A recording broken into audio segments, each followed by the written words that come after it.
I said, thank you for attending, and this is probably the scariest slide you're going to see in the whole presentation. That's me. I'm Dan Trottenchek. I'm the editor of Hardware Retailing Magazine and the Vice President of Publishing for the North American Retail Hardware Association.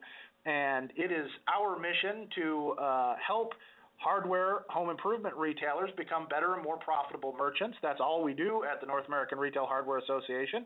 And so as part of that, we try to communicate with you in a variety of different forms, whether it's through the pages of Hardware Retailing Magazine, and during live events like these webinars or speaking engagements throughout the country, or through the training programs we offer through NRHA to NRHA members. We try and provide you with the information and tools you need to become more profitable and better at what you do. And in any kind of presentation I give, I like to put the disclaimer out there that I've been working with NRHA for close to 15 years now, but I have never run a retail store in my life, and I'm a journalist by trade. And so what we do here at NRHA, particularly on the magazine side, is that we go out and we talk to a lot of different retailers, and we look for best practices that they have in common. We do a lot of research, send out a lot of surveys, and it's our job to kind of go through all that information and put it in a format that can make sense to you guys and help you better understand kind of what's going on out there in the world of home improvement in terms of best practices that other retailers are doing. So I'd like to claim all the good ideas for things that we talk about, but it's really folks just like you guys out there on the retail side and manufacturing and wholesale that are coming up with all these brilliant ideas, implementing them, and making them work in your stores. And so that's what we're here to do today, is talk about that and share a little bit of the good ideas that we've seen out there. Today, joining us on our panel, we have two individuals, Don Herman, who's having a little bit of technical difficulties dialing in right now, so we're hoping to get him on here a little bit later, and then Eric Anderson, and they're both coming from retail environments that do a really good job on the paint side, and they're going to be sharing some of their experiences, ideas, and some of their own personal reflections on what's going on in the paint industry a little bit later in the session. But first, I wanted to talk to you all about a little bit about something, some of the trends and some of the numbers that we see developing, both from our experience in the field and also from some of the research and surveys that we have undertaken here. So what we're going to talk about here this afternoon, we're going to talk about how you can get the most out of your paint and sundry department. We're going to share some merchandising tips, talk about some promotional ideas, maybe talk about some color trends, and then we have, as I said, Eric Anderson from Mayer Paint and Hardware in Rochester, New York, and hopefully we can get Don Herman on the line here from Village True Value in Western Springs, Illinois.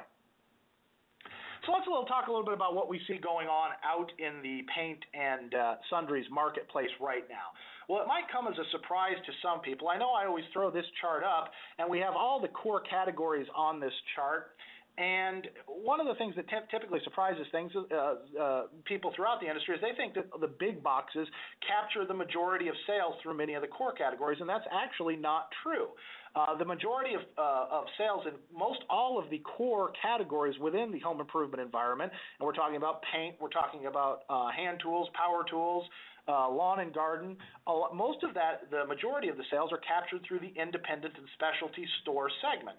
Where the big boxes typically excel is when it comes to the fashion-related items, and you got to remember a lot of them also sell a lot in the way of appliances and things like that. So it's a little bit of a misconception to think that the bulk of the sales are flowing through big boxes. In fact, 78% of all paint and sundry sales flow through the independent specialty store channel.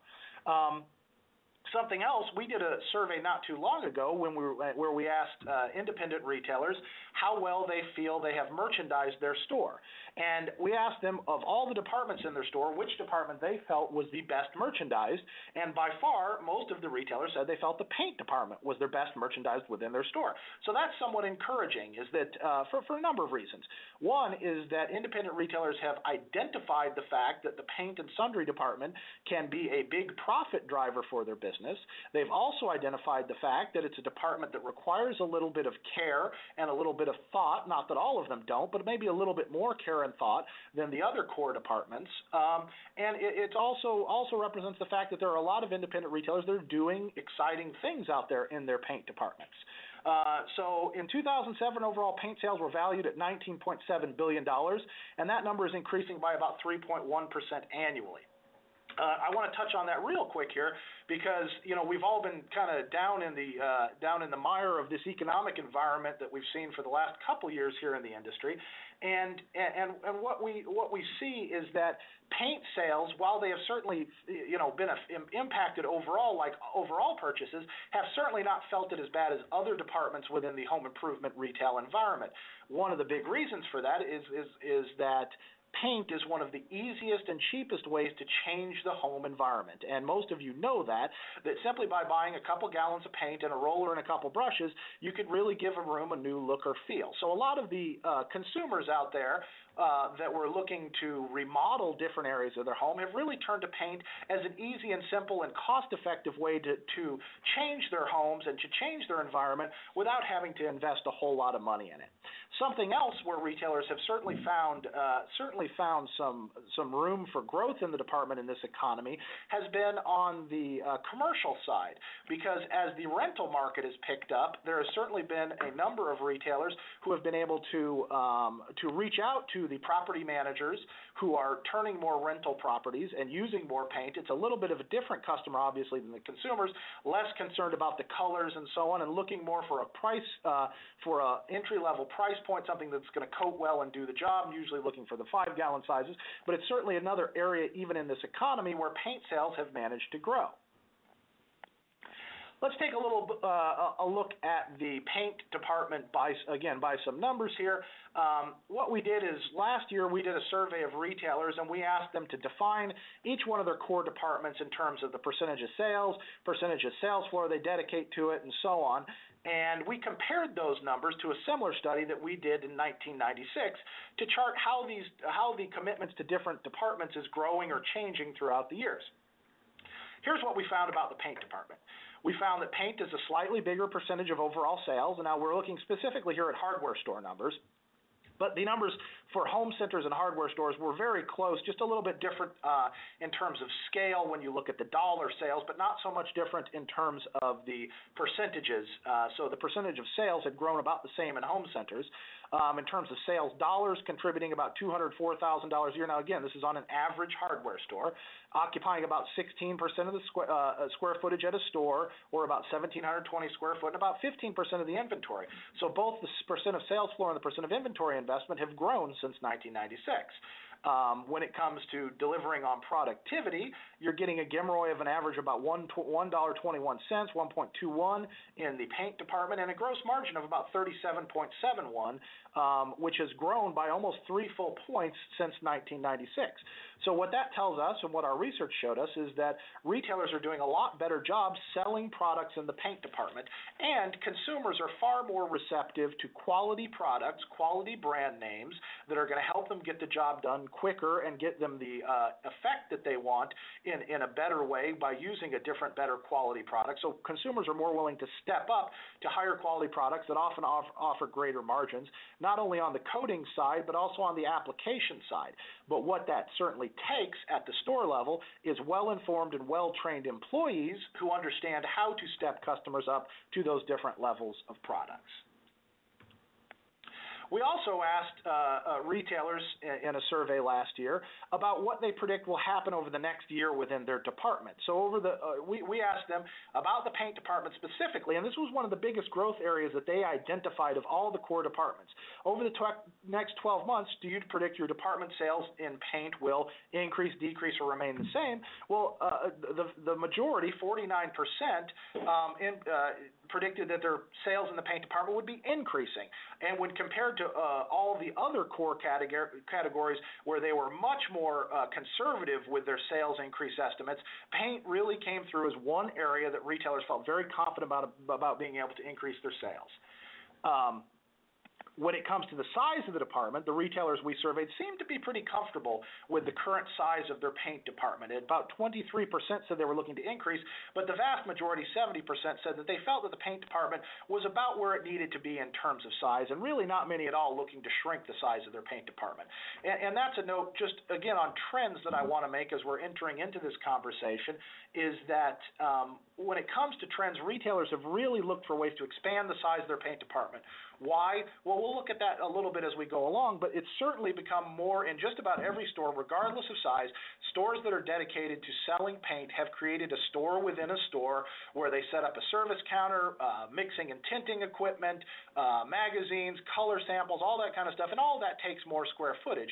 But as you saw from the numbers we looked at earlier, that square footage is still very productive in terms of generating sales. Gross margins, a little bit more favorable in terms of what they think about. Just over a quarter of retailers feel that there's a little bit of room to still increase the gross margins in the department, but still about 71% feel that the margins they're getting out of the paint and sundries department are about where they are going to be, at least over the next year. And again, that's also commentary on the fact that retailers have done a nice job, as you saw from the chart earlier, by being able to increase the overall gross margin percentage for the department by about 3 points over the last about 15 years. So again, it just really illustrates where in a lot of the other categories, particularly the very price-sensitive categories, margins have come down a little bit. In the paint category, it's one area of the store where retailers have been able to increase margins while also increasing their commitment to the department on the sales side. Let's talk really quickly about a pretty interesting study that we just saw from the NPD group that went out and asked people about why they buy paints, stains, caulks, and sealants. The first thing they said, the item that ranked the highest on why they buy, is a brand they trust. So when it comes to paint, it certainly does help in your store to have different brands that the consumers know and believe in and can get behind. Now, a lot of that varies. A lot of that is different based on where you are and what brands you're offering. But whatever brands you offer, you should certainly have something that is well recognized, well respected, and is a name that consumers can get behind and believe is going to get the job done for them. The second most important thing to consumers was price. Certainly, I just was talking about how it might not be quite as price sensitive. Now, that's overall as a department. When you talk about a gallon of premium interior paint, there is going to be some price sensitivity involved in that. And one thing that you have to realize is that while consumers are willing to pay more for premium quality, one-coat coverage, low VOC, all that kind of stuff, there are also consumers out there, and those on the commercial side, that are also very interested in looking at price point. And lastly, the third thing that consumers listed in the NPD study was that the product had the features they wanted. So again, having your employees trained and well-versed in the kind of features and benefits not only of the paint but of the applicators is really goes a long way to helping your customers, be they professionals or be they consumers, better understand what the differences are between the low price point products and moving them up to higher price point, higher margin opportunities. When it comes to paint brushes, pads, and rollers, price seemed to be the number one driver amongst consumers. They said that price was the one thing that really stood out to them, that drives them to make a purchase. However, they also consider brand and features when it comes to applicators. So again, while you have to have the sharp stuff, you have to have sharp pricing on your applicators, there is also the ability to step them up to a well-recognized, respected brand and to step them up based on the features and the benefits of the products. So what are some of the kind of must-things, the must-haves for paint retailers these days? Well, obviously, it really goes without saying, really the cost of entry, if you want to be a player in the paint market, is to have a service area and counter and look at the store within a store concept. It does not have to be a big part of the store, but as long as you have a separate area where someone can meet with a consultant to discuss their color options and to get their products mixed and to get the service they need on the paint, that's very important to becoming a player in the paint market. You also have to really have, obviously, mixing and matching abilities. Customers want to be able to pick paint samples. They want to bring in swatches of fabrics. They want to bring in samples of other colors or old paint that they've used and have you do as good a job to match it as possible. So again, these are all things that they've come to expect. Why? Because the big boxes offer that. Walmart offers it. So if you're going to be in the paint game and make it more of a productive category for you, that's really the cost of entry these days. Also, as it was shown by the NPD stuff, strong brands. You have to have the brands that consumers want, but you also have to have alternative brands that are going to offer them the entry-level price points that they need to be comfortable on price if that's their main concern. Another area that just to mention in brands is a strong national brand may not be enough. A lot of paint decisions can certainly be regional. So a lot of retailers that really get involved in paint look for a strong national brand, a good price point brand, but then look to complement those selections with local or regional brands and names that might do a better job, whether it's knowing the kinds of houses and projects that are in the area, or just might have better brand recognition within a smaller trade area.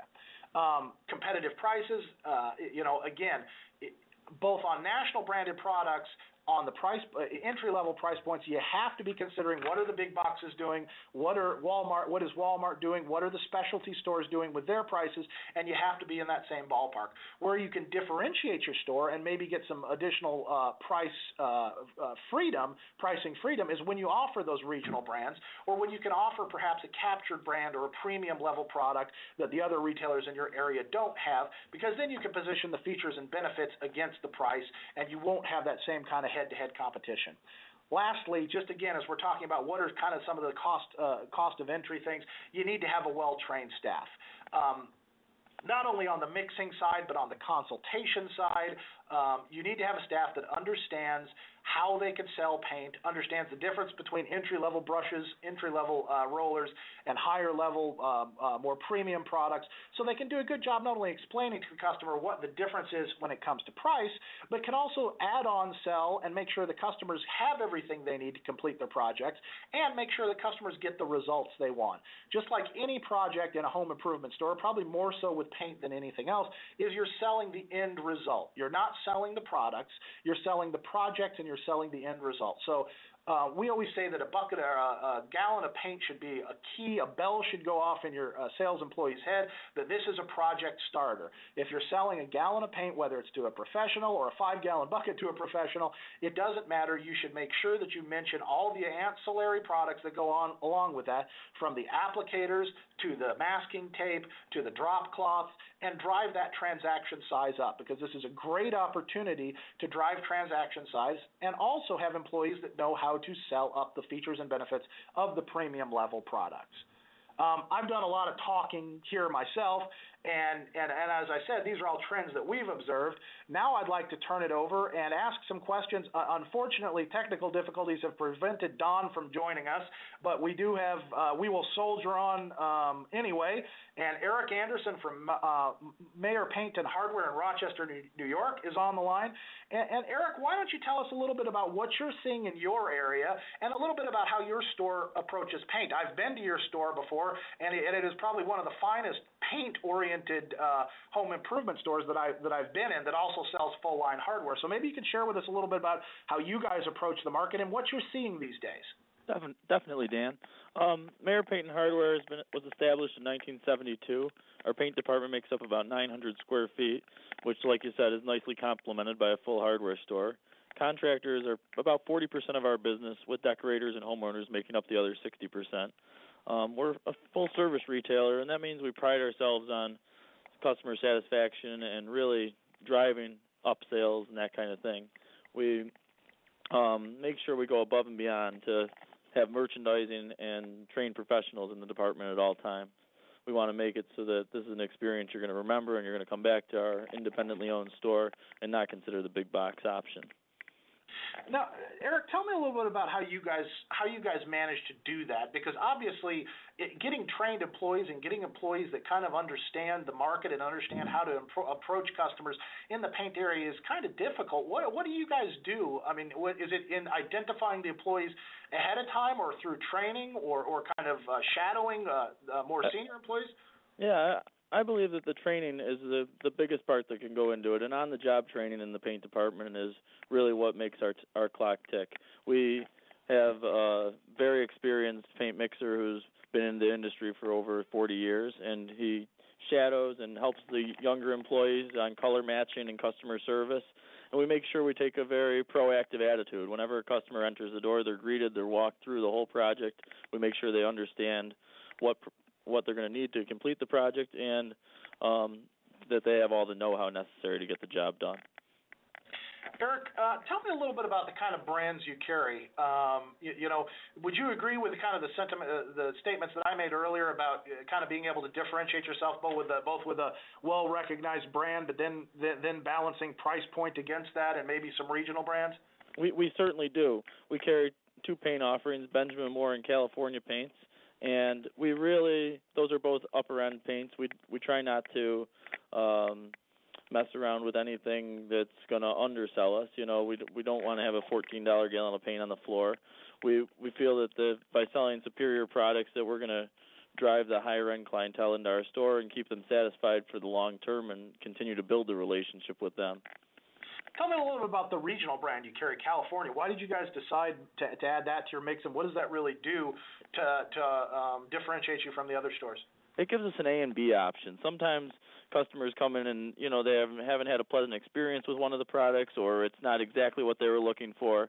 So having an option B really gives us a strong selling point over some of our local competition where they don't have that second option. And it's a very high quality product, so it's been rated highly in Consumer Reports and those kind of things, so that drives business into the store as well. What are you guys seeing, Eric, in terms of, obviously, Rochester isn't immune to what's happened in the rest of the country. What kind of trends have you been seeing amongst both consumers and professional customers coming into your store? How are they shopping differently today than maybe they were 3-4 years ago, or are they shopping differently?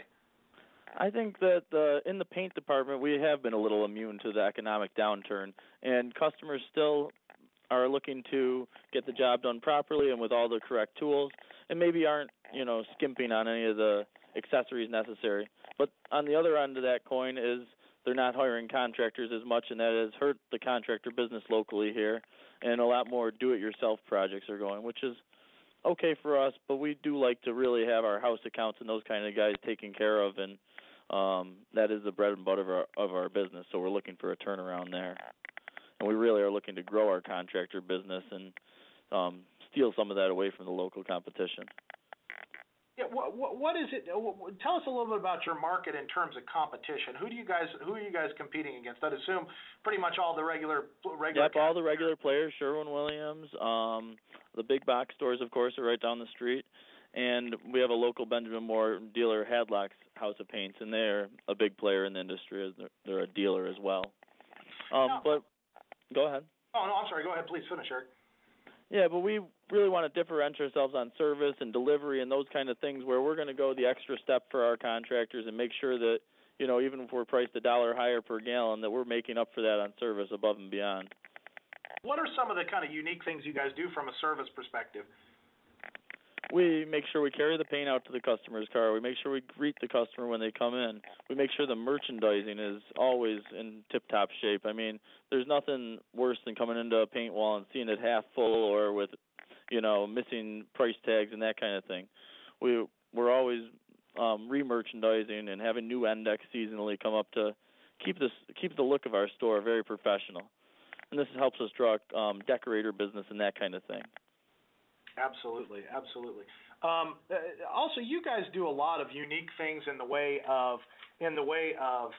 promotions. Could you talk a little bit about that? I mean, one of the things, and I have a slide I'll show folks as we move along here. But some of the stuff you guys have done in terms of whether it's giving out T-shirts and so on to contractors, or the coffee that you guys have, or bottled water. Talk a little bit about some of those things that set you guys apart just a little bit.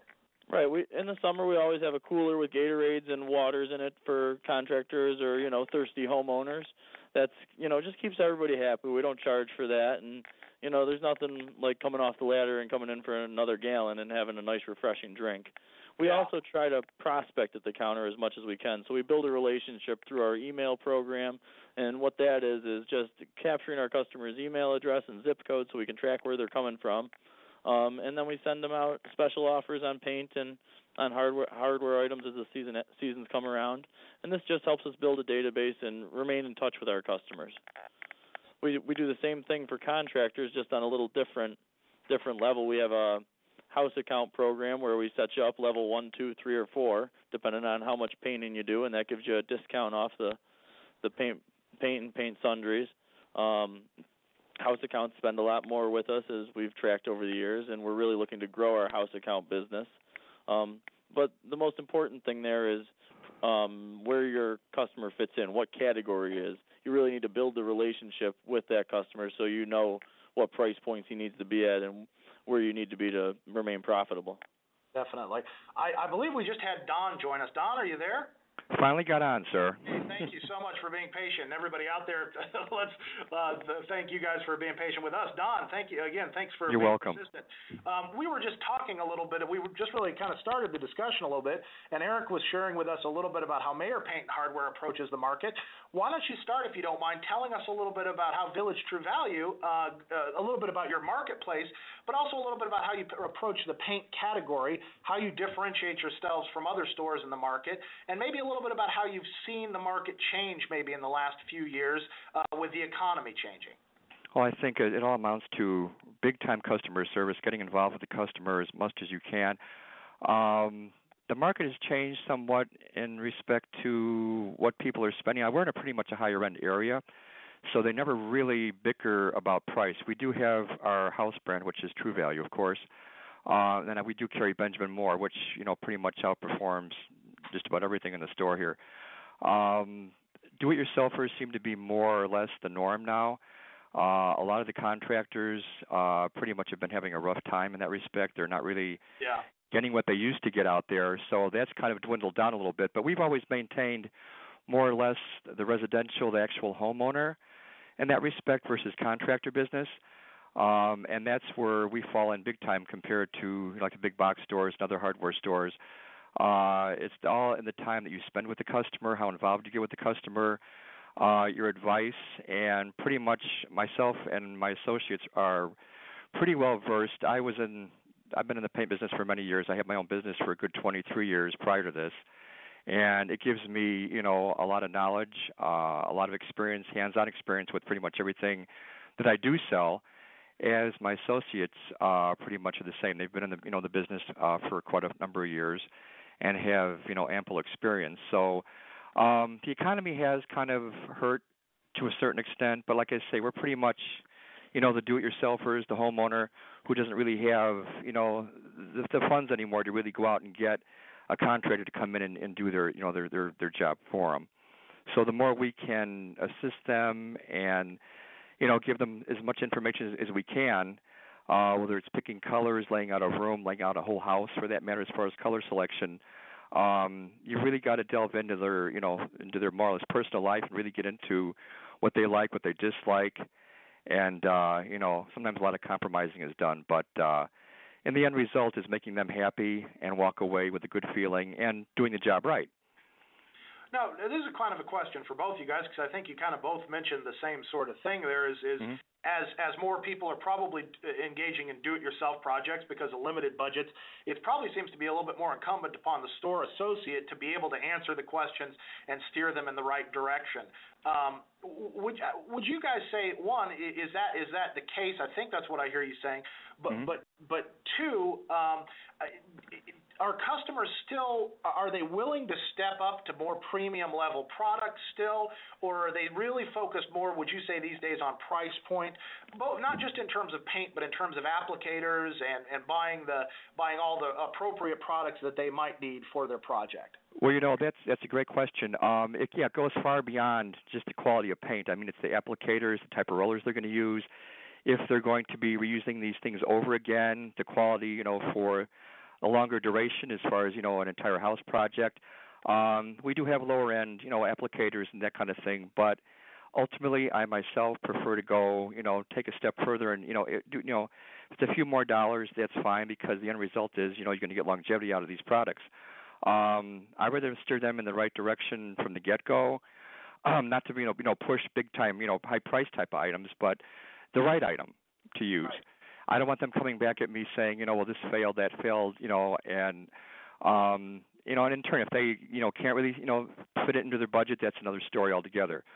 But for the most part, without trying to push high-end type of items, I'd rather them going away with the right product, the right knowledge, and 9 times out of 10, our customers rarely bicker at a price point. They're willing to spend as long as they're getting the right kind of product. the right kind of advice, and that way they're set on the right track. And 9 times out of 10, they usually don't come back, with any kind of negative experience. Yeah, Eric, what do you think about that? Yeah. I agree with Don, and I agree that premium products are becoming more the normal than in years in the past. And this also becomes true because contractors aren't doing as many jobs as they had in the past. With less contractors working, more homeowners want to get the job done right. And since they're saving money not having a professional do it, they're able to spend more on the applicators and on the paint itself. That really helps them feel confident that the job's going to be completed correctly and in an efficient manner. I'd like, again, a question to both you guys. I'd like to ask, what would you guys say if you were pulled out of your store today and dropped in a new store tomorrow, a new retail environment, and they said, we want to put you in charge of building our paint business. What are some of the key things that you guys would address first and say, okay, if I'm starting from scratch, these are the things, this is my checklist of the priorities that I want to have to build the paint business in this operation? I think number one would be, a comfort level, the knowledge of what you're doing. If you don't know what you're selling, I've pretty much used all the things that I pretty much sell for the most part. So I do have not knowledge of everything, but for the most part, I'd want myself as well as anyone else in the department to really be familiar and really well versed in what they're selling. If you don't know what you're doing, or as far as that goes, by all means ask and more or less get educated on what's going on. The worst thing you can do is not show or exude a lot of confidence to your customers, because when that breaks down, they kind of look at you and think, does he really know what he's talking about? Yeah.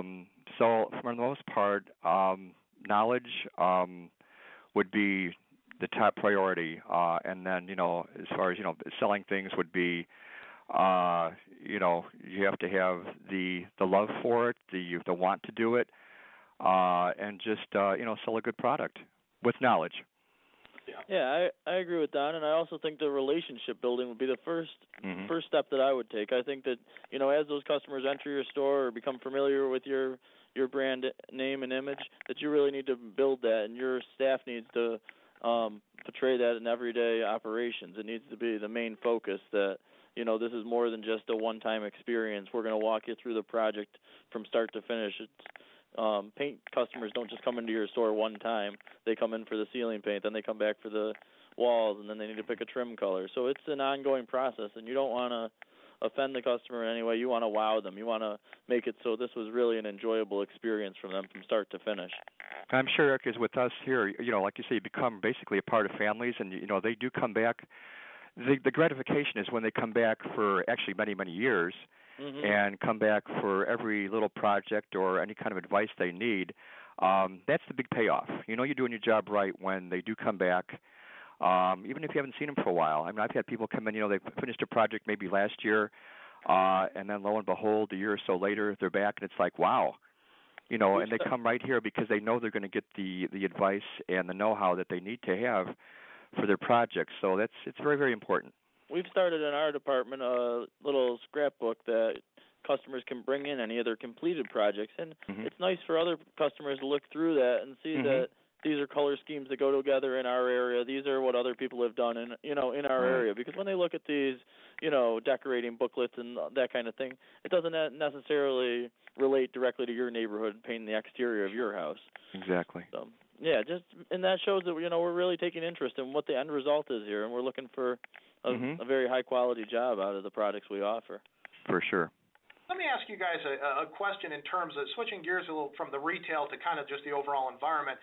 In terms of trends that you're seeing, whether it's in terms of products and coatings or applicators or in terms of technology that you might have to implement within the department, what are some of the things that you guys are seeing going on right now in terms of, just trends for products and so on that you've identified and that you think are worth taking note? I would start with the low VOC trends. That's becoming more of the regulation and the norm than maybe even a trend now, because with the low VOC products, it's really become more than half of our stores offering, and we really pride ourselves on that the paint hasn't lost anything. Even though it's low VOC and it's a friendlier product to work with, it still has a lot of features, and you always need to go about showing the customer these added bonuses, the faster dry times, the return to service is a lot quicker and a lot less intrusive. And people don't think about these things when they come off the street to buy paint until they're standing right in front of it and saying what's A versus B. And I really think the low VOC paints are going to continue to grow in numbers over the coming years because the other option will be obsolete. And I'm sure, Eric, with you, that you carry Benjamin more. When I heard you, as you know, the Aura outperforms top and beyond. I mean, it's just a great product, and being low VOC, and it's just its usability as far as application goes. It's well worth the dollar amount that you do have to spend, as you know. And it's just a great product. Whether it's I've had women come in that are pregnant or people that have had like respiratory problems. They want a low VOC, a zero. They don't want any kind of smell going on, and it's just a great selling point. And people are turning more and more to everything green these days. Yeah, but like you say, the more that you do that, and the more that and like you say, the quality is most definitely there. It has to be there. A lot of these things that are green, so to speak, I found to be sometimes a little bit inferior. They don't work all that great. For instance, like with the paint strippers and things like that, there's a lot of negative to them as far as they may be good in the long run, but they also have to perform and work. Yeah, switching from a solvent-borne product to water-borne product and expecting the same. Yeah, of course. But the thing with the paints is that it's really adding features to it, and that's what the customers need to understand is that you're not taking out of the paint, you're really giving them something extra, another selling feature. Right, exactly right. What about internally on the technology side? Obviously, as I had said a little bit earlier, again, what we see is if you're going to be in the paint business and you're going to make a name for yourselves and you're going to compete, you have to have obviously the mixing and tinting equipment in the store. But is that getting to? I mean, I know now that there are new technologies out there that let you store data and recall data and all that kind of stuff. Is that really as important these days, or is that growing in importance? What would you guys say? Well, I think as far as customer files, storing customer information, it's beyond vital. I mean, people can come in and, they're not always going to be on top of, they don't have things properly filed or, backlogs of what they've done. So they do rely on you to have that information available when they do come in. And, you don't remember everything. And the equipment we've got now pretty much does that. So we can actually, take a customer brings in a gallon of paint that they had mixed, say, a few months ago or a year ago, and there's an actual barcode on the label, and all you do is scan that, and that'll bring up their history. As far as that goes, hopefully we put everything in as far as what room they put it in, and the different kind of description they need to have brought back up. So it's come a long way, in that respect. That sounds great, because what our system over here is, which is years behind Don's, obviously, is we have MS-DOS in the basement, and we have about 10,000 files, and we still enter in new customer data and that kind of thing to keep track. But we're looking to move to a new system because that one is, a little bit outdated now, and, with the DOS screen and that kind of thing, it's not user-friendly. So we're really looking to keep track of customers' files in the future and come up with a nice automated system that will do that for us. Exactly. Well, but what's interesting about that to me too, Eric, is that you make it work, and I think that's probably a takeaway from this is that you don't necessarily. I mean, it certainly is nice to have the latest and greatest in terms of technology, but the ability to understand that the end result is the same. I need to have customers' colors on file. I need to be able to recall them in the tint mixes and all that kind of stuff. That's the real idea, I guess. That's all behind relationship building. That's right. Where we're really, connecting A and B with those guys and telling them that we're taking care of their project with them. Don, I'd like to ask you a little bit. It's kind of along those lines of technology.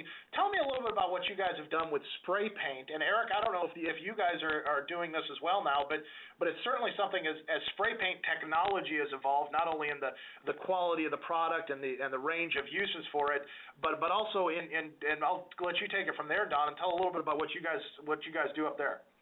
Well, recently I think about a year now, we've had the fill on where we can make custom-made spray paints. And it's been a great feature as far as, a customer will come in and they, they've painted a room, but they want like the heat vents or the switch plates to to match. And in the past, between rolling it on or just different applications, it never really worked all that great. Whereas now, because when you spray a vent, you want to to brush it on, roll it on, it just doesn't work. And preference would always be to spray it. So we brought it in about a year ago, and it's been remarkably. In fact, this morning I just made 2 more. You can either do solvent blend or the waterborne, and the customer basically brings in or purchases the paint, and all we need is 3 ounces for a can of spray paint. And from the get-go, when we first, when the machine first arrived, it came with the proper POP, which went in the window right away. And lo and behold, people saw that. I had a lady, for instance, that was doing an entire, like a 15-piece wicker patio set. And as you know, with wicker, pretty much the only way to get that done right is to spray it. Right. And she went through, I don't know how many umpteen cans, as well as other projects she was doing, and she was just totally kicked with the whole idea. And even thereafter, it's been just a great asset to the whole paint department because it's a great convenience. People say, "Oh my God, you can do that," And in the past, people have always asked, "Well, can't you make me custom spray paint?" Which up till then we couldn't. So it's been a great feature, and it's working very well for us. It's been a good thing. Spray paint in general, I think, has come a long way. We carry Krylon, which does have the Fusion paint, the Fusion line, which I'm sure Eric is familiar with. Yep. It works fantastic. I've used it from the get-go, and a product like that, where years ago you couldn't even begin to think about spraying, a resin chair or plastic with a regular spray paint unless you had a certain primer, which could be a pain if that was even there. So that's been a major thing as far as I'm concerned, as far as, my past 10 years here, that has been a great, a nice thing to happen. I'm going to go ahead and roll through some slides here, guys, pictures of both your stores and some other stores out there in the marketplace. But while I'm doing that, maybe you guys could talk to us a little bit about the other side of the equation in the contractor business and today's contractor. And while obviously contractors, as you both have indicated, contractor sales have somewhat slowed for both of you guys, tell us a little bit about how contractors and what their wants and needs are out of the stores that they come to, and how you guys service those contractors. And as you guys talk about that, I'm going to roll through some pictures here, and then we'll pick up the conversation as we move along. So either one of you guys that wants to tackle that first. Well, I think that's what probably Eric would say, too, that you have to have, for sure, you've got to make sure you maintain inventory, because the last thing a contractor wants to do is come in and not have, and be told, no, I've got to either order it or I don't have it, and they want it, right now. And that is probably one of the main things that sticks out in my mind. You've got to, be able to accommodate them right away. Otherwise, they're not going to be too happy.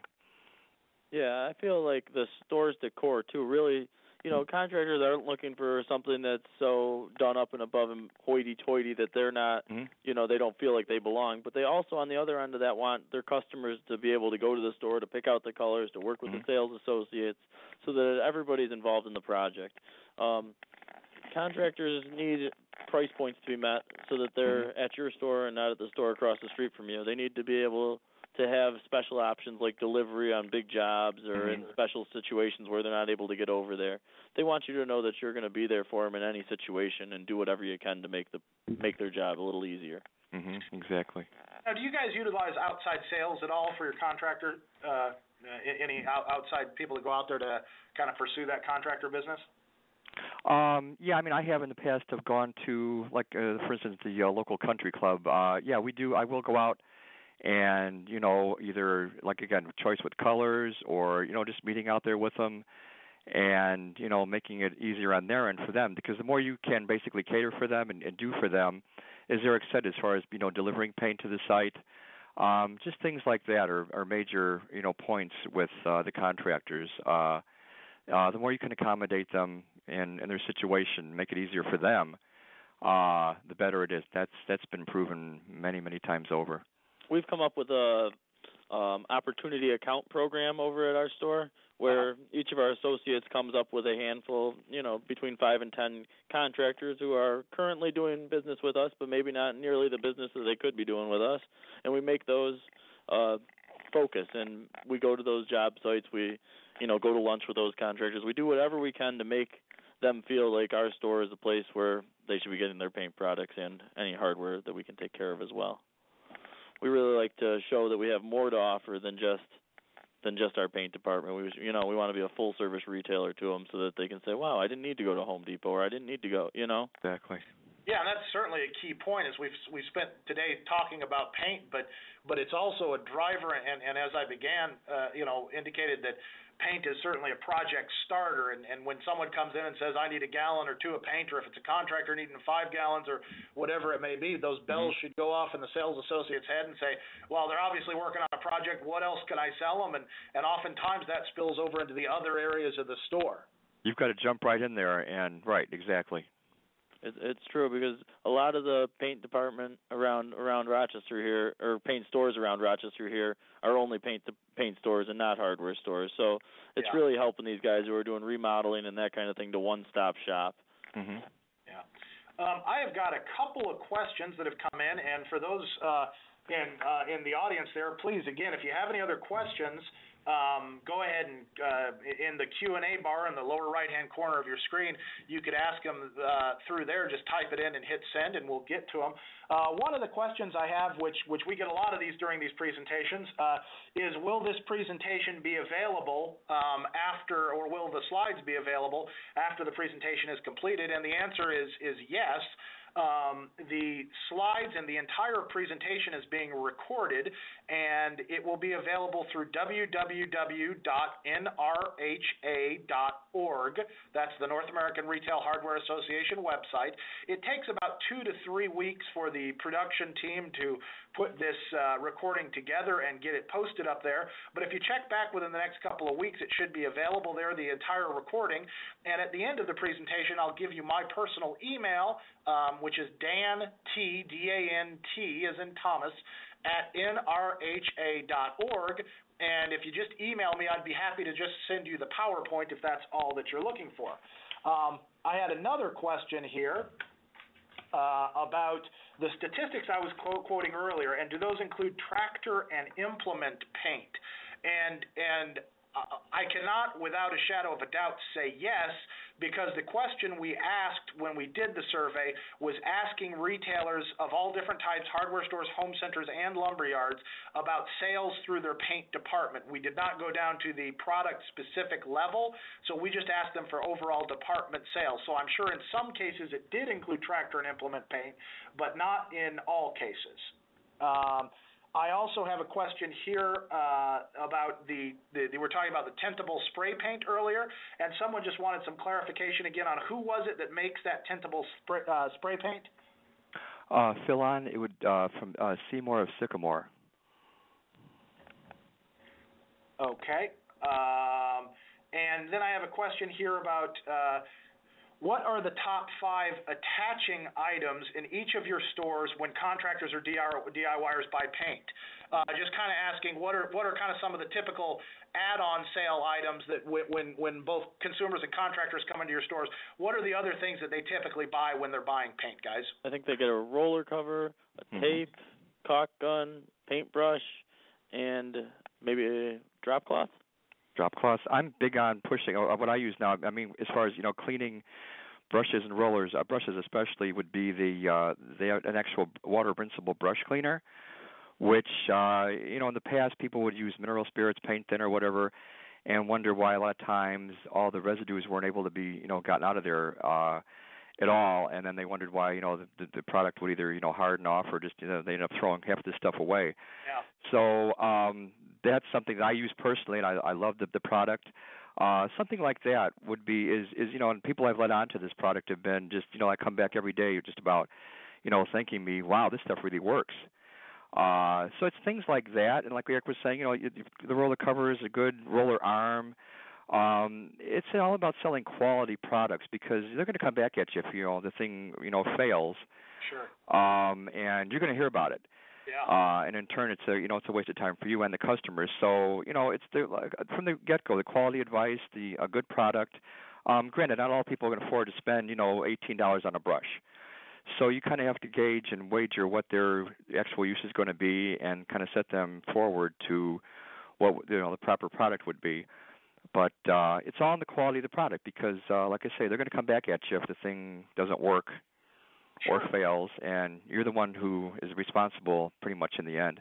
We have a little bit of a silly saying over here. It's when they come to the counter with a hammer, you ask them if they need the nails.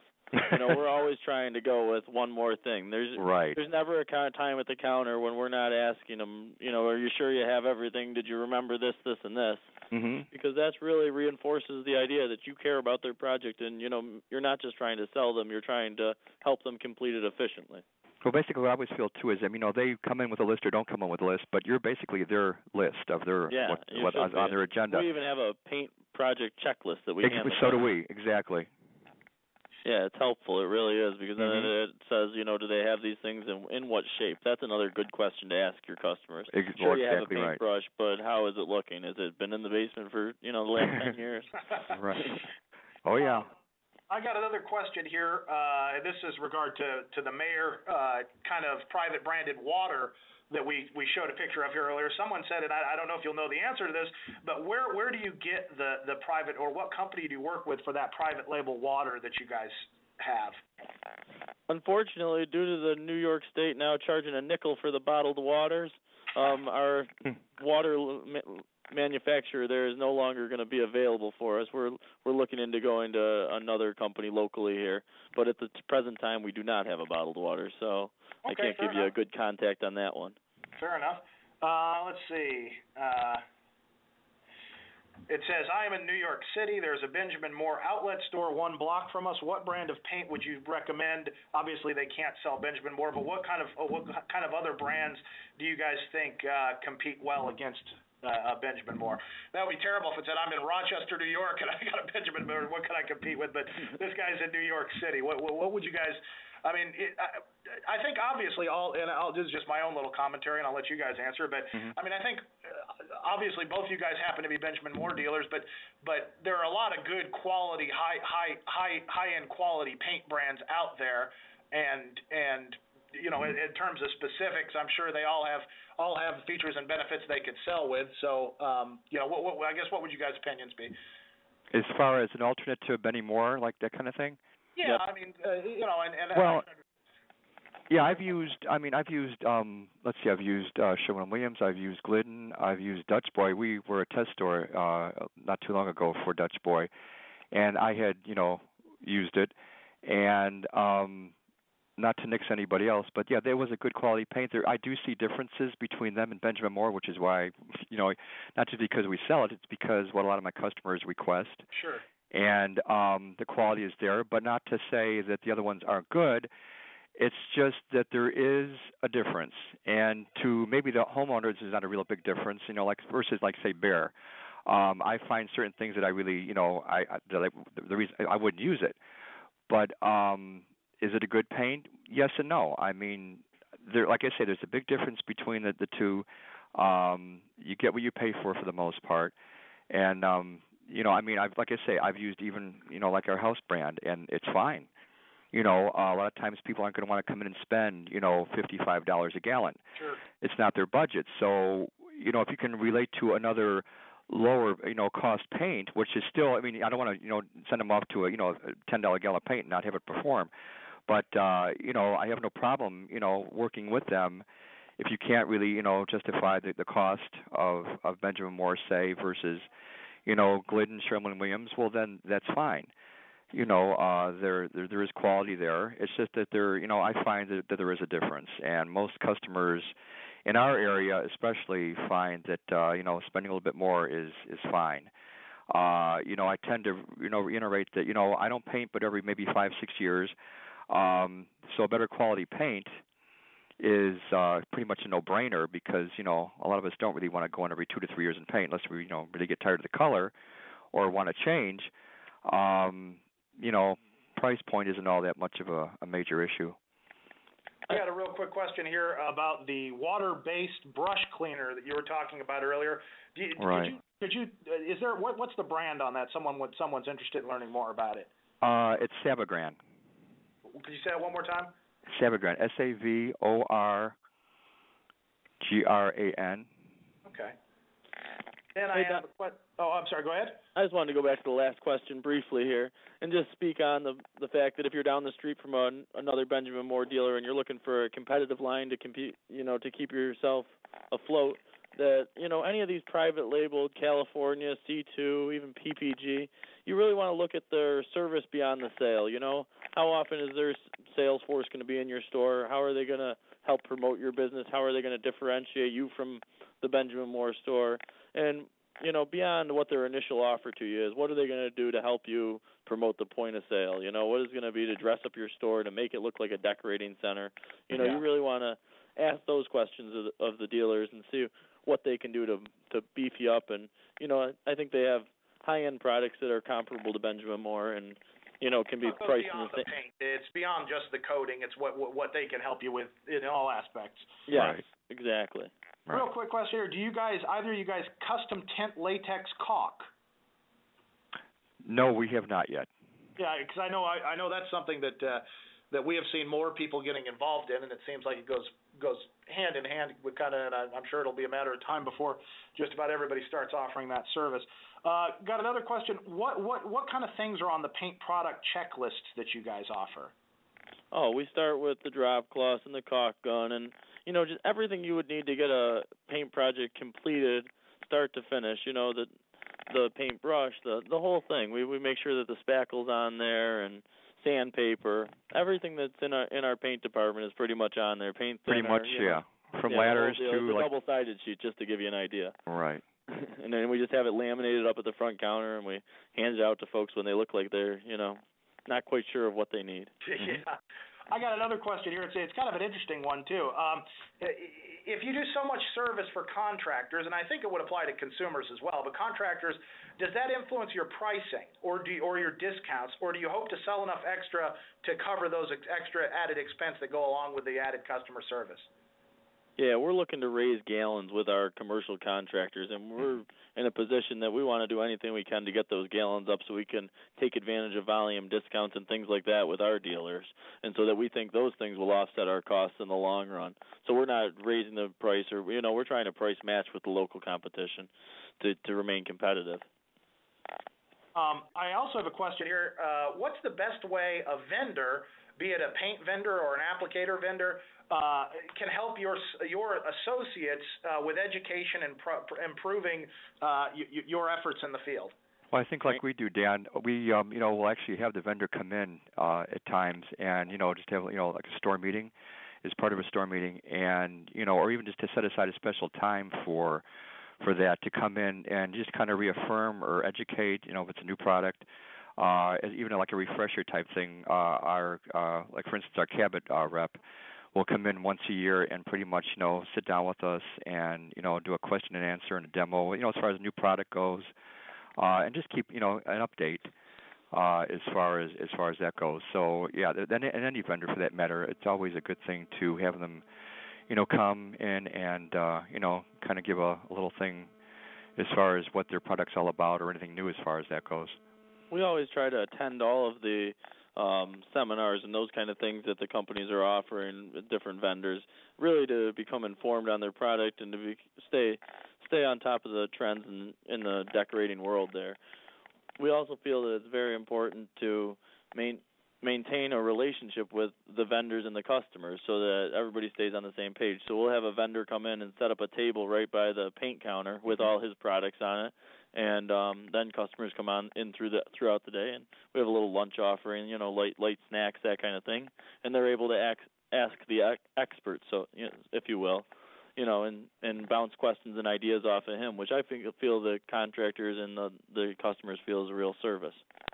Now we've got coming up in April, we've got what we're going to have called a Ladies' Night, and it'll be contractors and vendors coming in for the evening, kind of a wine and cheese type of thing. But the contractors will be here to pass out their cards, and they're actually going to come in either in a tuxedo or a suit and be passing out their cards, as well as mingling with all the ladies that have been invited. And in turn, too, all our vendors, we have quite a good list of vendors coming in for that night. And that will be, they'll be doing demos, doing giveaways, and answering whatever questions may be. But so it's our first time with that, so it seems like it's going to take off and do really well. That's great. Yeah, we'll have to be in touch and see how that works out with you. Exactly. Sure. We only have, I don't want to drag you guys on too much longer, but I got a couple more questions. One comment here that I'll just throw out there that I've gotten from a couple people is that they felt that Valspar has some paint offerings that might compete nicely. Also, a question about True Value. Does True Value still have a house brand paint? You could certainly answer that, but what do you think about the True Value paint? Okay, well, I've used both, and like I say, quality-wise, I see no real big difference. Finishes go. I mean, I've used both between the eggshell, satin finishes, flat. And like I say, a lot of times people, are on a little bit of a fixed budget, especially today, and we come in and fit really, as far as that goes, very nicely there because it's a quality paint, a good paint, and they have no problem with either way. All right, I got two last questions, then we'll finish up, and I appreciate you guys for going a little over here, but we've gotten a lot of really good questions. Well, I'll go with the kind of easy one to answer first. Someone was inquiring about the initial cost to set up the custom spray paint equipment, and one more time on the vendor info. But roughly, what were the costs involved, if you remember that? I'm not really sure the cost. We were more of a test type of store. Oh, okay. So we brought it in that respect. So I don't have a very, a definite. A sales gentleman came by our store recently looking to get us into the spray paints, and at the present time we haven't gone forward with that, but the cost was somewhere around $700 for the machine. Okay. All right, fair enough. And then lastly here, what are some of the best practices that you guys implement in terms of merchandising your paint departments? Are there any kind of keys or tips that you could give that say, when it comes to merchandising, these are a couple things you're going to want to do? Well, we do a lot of end caps, and the one thing that's really important, which we try to do, is to, keep those fresh and maintained. Never let anything sit there probably for more than a couple of weeks or more. Keeping things neat, clean. Any new product should be pretty much up in front so the customer can see. You don't want things that are new, buried somewhere in the back or on a shelf somewhere. So you want to draw attention to, especially, like I say, new product and things like that. Yeah, we really feel like merchandising is one of our strong points, and we try to keep it fresh, and we call it Mayor's Moving Madness because we're always moving one product from one spot to the other to, make it more appealing. But the thing that I really think stands out the most is the paint cans. We have a whole wall with, a couple 200 cans on it, and to keep that always looking full and always, in order and with, without bases missing and that kind of thing, really comes to your customer and says that you're professionals in the industry you're in. We're really, it gives us some clout with the customers, that's for sure. It kind of wows them saying, wow, these guys have this much to offer us. Yeah, so as you know, Eric, to keep everything faced properly, it makes a big difference compared to, holes all over the place. And, right, even keeping the bales all faced out makes a big deal. Exactly. It gives the customer, wow, they take care, number one, they take pride in what they do. And, versus, like I say, holes every place, it makes a big difference when you look down that aisle and see everything, like soldiers all lined up and just perfect. Great. Well, hey, first of all, I'd like to thank both of our panelists today, Don Herman and Eric Anderson. You guys did a fantastic job, and thank you both so much for taking time to share some of your experiences and insights with us today. And I'd also like to thank all of our attendees. We had a great turnout and some really fantastic questions that really moved along the conversation here. So thank you all so much. I hope you enjoyed this first of our 2010 webinar series. And as I said, we have 12 total webinars planned throughout the course of the year. We'd love to have you guys come back and attend some of our future ones. Again, right now up on the screen, my email address, dan@nrha.org. Any comments or questions about the webinar, please shoot them to me. And as I said, in a couple of weeks, www.nrha.org, we will have the complete recording of this session if you want to share it with anybody. And thank you all so much for attending, and this will conclude our first webinar series of the year. Thank you so much, everybody, and have a great day.